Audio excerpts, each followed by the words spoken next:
सबसे पहले तो ये बताइएगा कि आज की हड़ताल और कल भी बंद था, आज भी बंद, क्या मैसेज गया और कितने आप पुरुमीद हैं कि ये हड़ताल कामयाब होगी और इससे आवाम को हकीकी रिलीफ मिलेगा?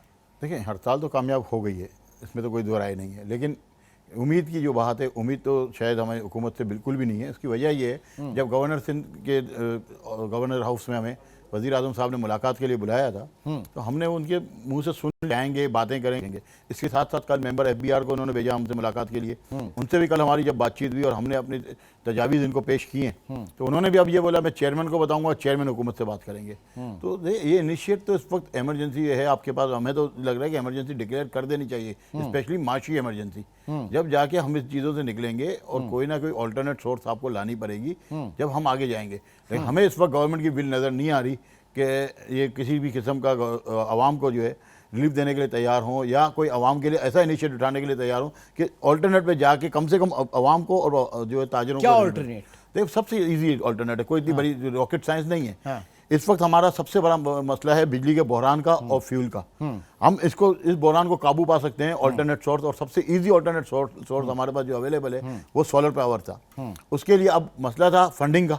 अब हुकूमत पाकिस्तान अगर जो लोग टैक्स दे रहे हैं, सेल टैक्स में रजिस्टर्ड है या इनकम टैक्स में, कम से कम उस सेक्टर को बिलासूदी कर्जे दे दे 5 साल 10 साल की इस पे, और जो है प्राइवेट सेक्टर को भी साथ लेकर आ जाए कि भाई आप इसमें इन्वेस्टमेंट करें और ये जो है आम लोगों को आप सोलर पैनल पे कन्वर्ट करना शुरू कर दें। ये तो दिनों की बात है, इतना बड़ा इशू तो नहीं है।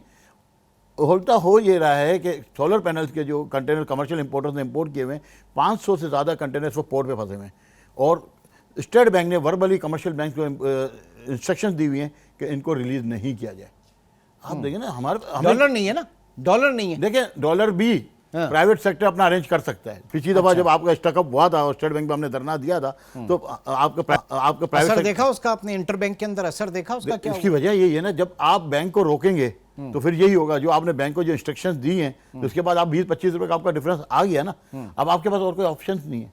लेकिन हम तो उधर भी इनके लिए डॉलर अरेंज करने को भी तैयार हैं। हमने इनको एमएसटी की बात की कि आप डॉलर में एमएसटी स्कीम अनाउंस कर दें, हम आपको जो है बिलियन डॉलर हम अरेंज कर सकते हैं। अगर आप 2-2 लाख डॉलर 3-3 लाख डॉलर हमें अनाउंस कर दें कि साल में हम लेके आएंगे और इसके बारे में हमसे नहीं पूछा जाएगा, तो आपको तो आपका काम तो हो गया ना। और बैंकिंग चैनल से आना है। यानी आप सारे वो जराए कह रहे हैं जो कि आपकी इकोनॉमी की दस्तावेजी से बाहर निकलते हैं। No question ask, question ask. अच्छा चले, आपका वेस्ट में जो पैसा जाता है, जो करप्शन पाकिस्तान में हो रही है और वेस्ट में पैसा जाता है, उससे वहां वेस्ट में पूछा जाता है कि ये पैसा आप कहां से लाए। जब हम तो बात ही बैंकिंग चैनल की कर रहे हैं, वो आएगा बाहर के किसी भी बैंक से टीटी की शक्ल में तो। अच्छा, ये मुझे बताइए कि अब आपने कहा कि ज्यादा पुरुमीद नहीं है इस स्ट्राइक से, तो क्या ये एक इखलाकी हवाले से होगी या क्या होगा? अगला लाहेअमल क्या होगा? क्योंकि हमने तो सुना था 72 घंटे का अल्टीमेटम दिया आप लोगों ने केयरटेकर गवर्नमेंट को। देखिए, 72 घंटे बाद भी हम कोई ना कोई कानूनी रास्ता ही इख्तियार करेंगे और आइन के दायरे में रह के ही हमारा एहतजाज होगा। वो क्या होगा?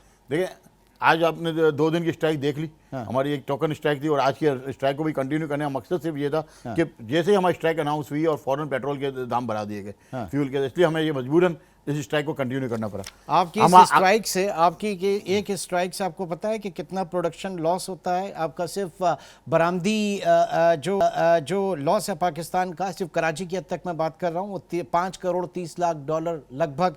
इसके अलावा एक दिन की हड़ताल से 20 अरब रुपए का रेवेन्यू लॉस होता है। जो आम उजरत के ऊपर जो मजदूर काम करते हैं, जो 100 रुपए रोज कमा के वो खर्च करता है, वो अफोर्ड कर सकता है ये सारी चीज? नहीं कर सकता। लेकिन जो मेरा मजदूर खुदकुशी कर रहा है, जो खानदान बच्चों समेत खुदकुशी कर रहे हैं, उसकी जिम्मेदारी किसकी है? स्टेट की ना। आज के रेवेन्यू लॉस उसकी सारी जिम्मेदारी स्टेट के ऊपर आप कैसे डाल सकते हैं? मुझे बताइए। मैं तो कह रहा हूं कि ट्रेडर्स जो हैं वो भी इस जुर्म में बराबर के शरीक हैं।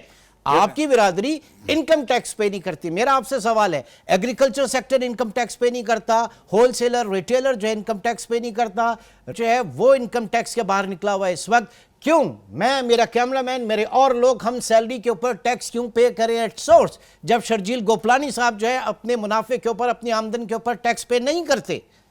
देखें, आपके जो भी सेक्टर से माल आता है, इंपोर्ट होता है या फैक्ट्रीज से आता है, उस पर advance income tax, advance sale tax दिया जाता है। आप समेत income tax, sir income tax की बात कर रहा हूं मैं, इनकम टैक्स की ही बात कर रहा हूं। जो आपका इंपोर्ट माल होता है, इंपोर्टर तो आपका एडवांस इंपोर्ट आपका जो है इनकम टैक्स जमा कराता है एडवांस।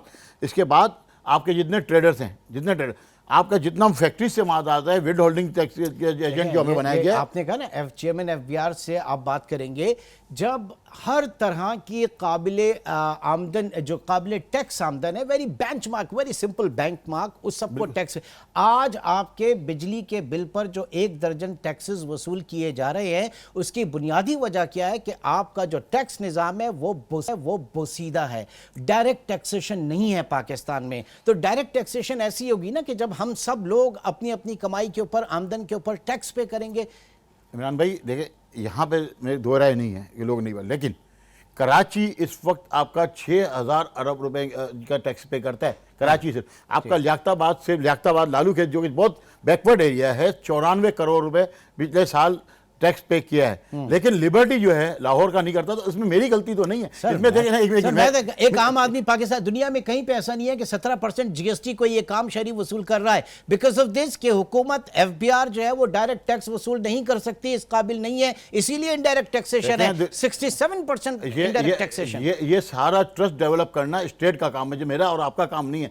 आज सैलरी पर्सन के ऊपर ये लोड नहीं होना चाहिए, लेकिन ये लोड जो हमारी एफबीआर की निगलेंस है उसकी वजह से आज जब लियाकताबाद, देखें प्लीज कहने का, जब लियाकताबाद का एक दुकानदार ताजिर जो है वो टैक्स पे कर सकता है, तो लिबर्टी का क्यों नहीं कर सकता? मसला ये है कि यहाँ तो आप बहुत आसानी से टैक्स वसूल कर सकते हैं, लेकिन पाकिस्तान के बाकी दीगर शहरों में आपके लिए मुश्किल। मैं तो सिंपल बात कर रहा हूँ ना, देखें एग्रीकल्चर के अंदर बैठे हुए हैं सारे लॉबिस्ट, एग्रीकल्चर लॉबिस्ट असेंबली के अंदर बैठे हुए हैं, अगर उनके ऊपर कोई बात हो, आज तक आप एग्रीकल्चर का पाकिस्तान की जीडीपी के अंदर कंट्रीब्यूशन 23% है, और इनकम टैक्स में आ जाए तो 1% भी नहीं है। बिल्कुल, इसमें कोई दो, देखें ये सारे बैठे हुए जागीरदार वडेरे, ये सब कहां जाएं फिर हम लोग? जो फ्यूडलिस्ट है और फ्यूडलिज्म है उसके खिलाफ तो कोई जा ही नहीं सकता, ना बात कर सकता है, ना उनकी अप्रोच इतनी है कि वो किसी कानून और आइन के दायरे में आते ही नहीं है। तो एक आम छोटा सा दुकानदार, यही शिकायत हमें आप लोगों से, जब POS point of sale machine लगाने पर आए, ठीक है, जब आप लोगों ने उसके खिलाफ मुजाहरे किए, जब कभी भी जो कोई भी गवर्नमेंट ये एक्शन लेती है कि जनाब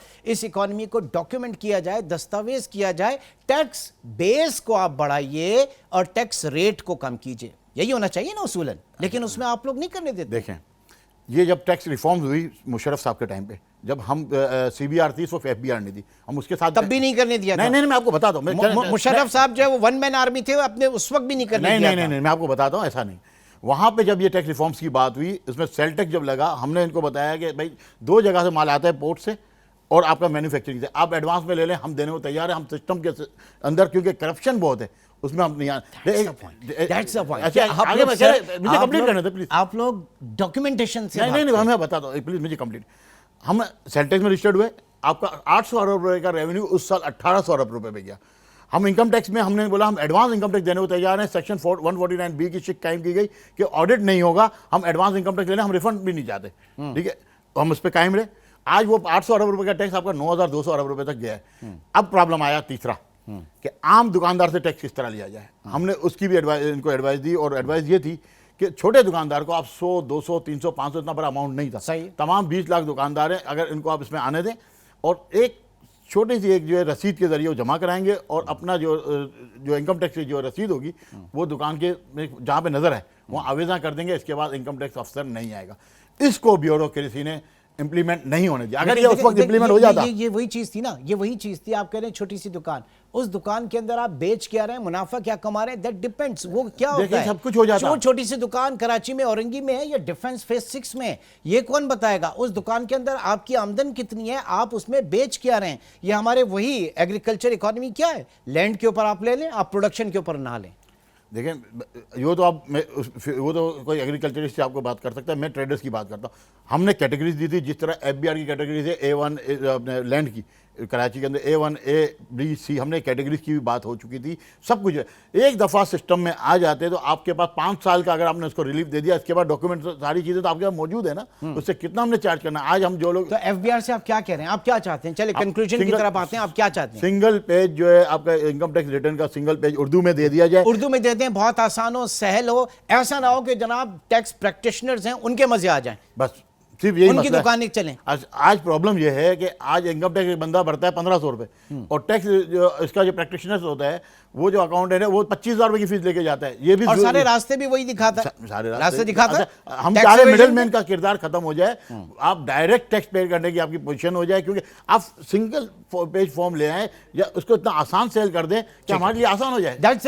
That's the only way